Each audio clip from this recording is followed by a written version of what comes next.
Your Excellency, one request that will request you is that you make sure that the county government by hook or crook waachilie hii uwanja ni ya golfers, wa renew their leases. Na it is not practical, it is not possible. It's the only golf club that we have probably within the Kiambu county that has 70 acres. Mahali watu ukuja kucheza golf.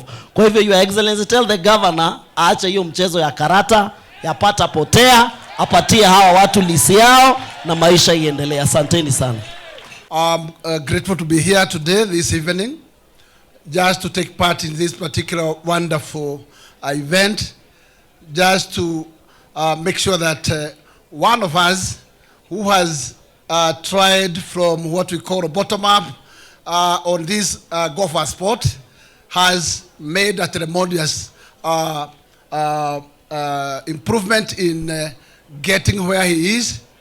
And actually it is important to recognize that it is out of effort to be where he is.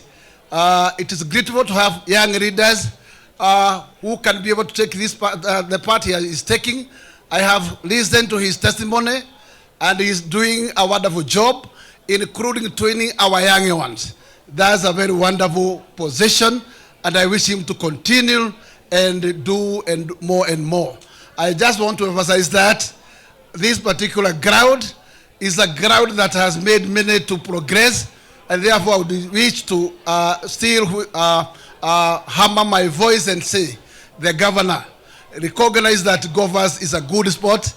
Just allow this team to have their leases, renew it, and allow them to prosper.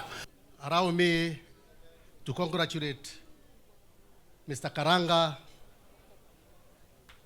for being a distinguished golfer in Kenya. And Mr. Karanga, I would like to tell you that today you have changed the narrative, because for a long time it has been believed that there has been a belief that golf is for the rich people. But Mr. Karanga, you have changed that narrative. Today, being a hustler, you can be a golfer. Even today, if you tell somebody that you are going to play golf, you are feared, because it is believed it is for the rich people.